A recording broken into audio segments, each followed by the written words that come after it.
Technology is becoming increasingly relevant today as our interactions and movements shift into the digital world. The benefits that we reap from technology are both immense and invaluable, but right now they're not being spread evenly. Some people are becoming disadvantaged because they are unable to access the same technologies. The necessary skill and knowledge and economic ability to do so. For them, it's just a simple matter of walking over the gap and getting on the train. For those people who cannot get on the train, they don't have the skill or knowledge or economic ability to do so. For them, the gap is already way too wide to try to cross. And so, they're left standing on the platform. This is the digital divide. In 2016, there were 3 million Australians and 3.2 billion people worldwide living without the internet. These are the people on the disadvantaged side of the digital divide. Digital inclusion is combating this divide and trying to provide everybody with the same equal opportunities. The concept of closing the divide is simple enough, but the reality is quite complex. The key issues in Australia are affordability, access, relevance, and skill.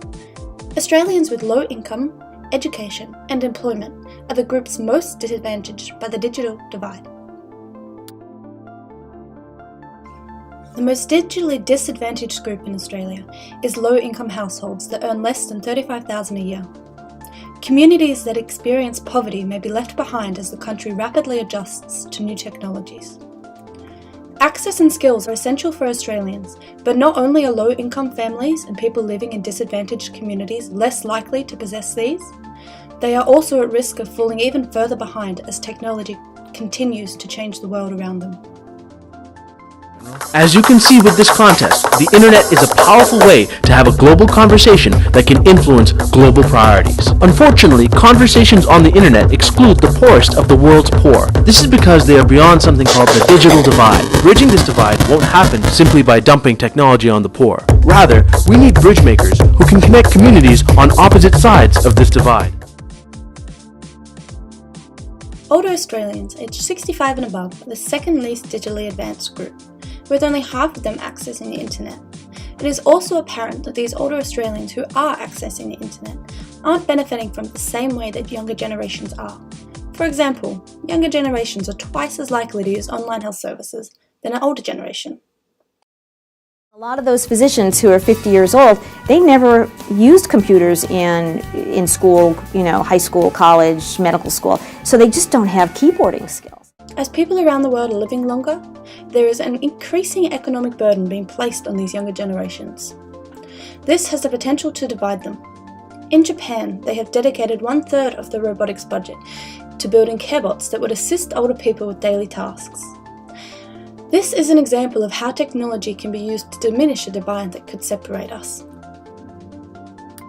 So I think the generation gap is bigger than the digital divide. It's a generational divide, because if you go to these, many of these developing nations, a lot of these kids have mobile phones.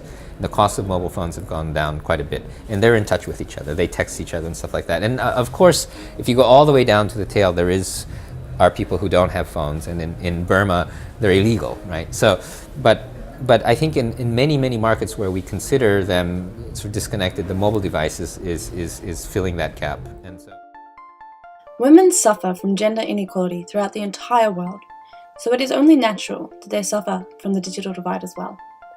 This inequality can come from a variety of reasons, including economic dependence, isolation and lack of equality, or a lack of relative content. Studies continue to show that women are being disadvantaged. Dominic Massaro says that while there may be a similar number of boys and girls using the internet, in the developed world at least, the number of females graduating with a computer science degree is decreasing. She discusses the reason it's important for women to be graduating with this degree is because computer science degrees puts a person in a position of influencing direction of computer technology, which has the potential to increase digital equality across the entire world. There's 250 million fewer women online than men, and there's also 200 million fewer women with mobile phones. And we also see that women are less represented in the technology sector. Some 10% of tech jobs in Silicon Valley are actually held by women. And when we look globally, we see that only 6% of apps that are developed are actually created by women. Unfortunately, the list continues to grow, as women are not alone in their suffering. Indigenous Australians are another group living below the average line whose gap has been narrowing over the last few years. They are much more likely to be mobile phone-only users in comparison to the rest of the population, with a survey showing that 49% of those who completed the survey were mobile-only internet users. Katrina Smaras talked about the effects of the digital divide on Aboriginals and claims that not all internet connections are created equal, and that many remote communities suffer from this.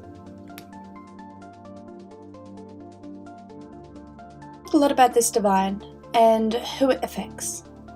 But is it possible to bridge this divide? We can't close the gap by simply providing technologies to people on the wrong side of the divide, as without the knowledge and the skills to use it, it becomes useless. I believe that the divide is simply too deep and too ingrained in race, gender, income and aid, and culture to be truly bridged right now. But I also believe that there will be a time where the divide can be bridged by the majority of people. I believe we work together to make communication technologies like computers and phones more affordable, and if we continue to make the internet more accessible, we educate people on how to use new technologies and make content relevant to all different types of people and groups, that we will reach a point where most people will be digitally included. We have overcome so many divides so far by using technology. But there will also continue to be new divides emerge and old divides running deeper for those who do not evolve. At this stage, it looks like technology will be our future and our lives will increasingly depend on it, so we must continue to strive for equality.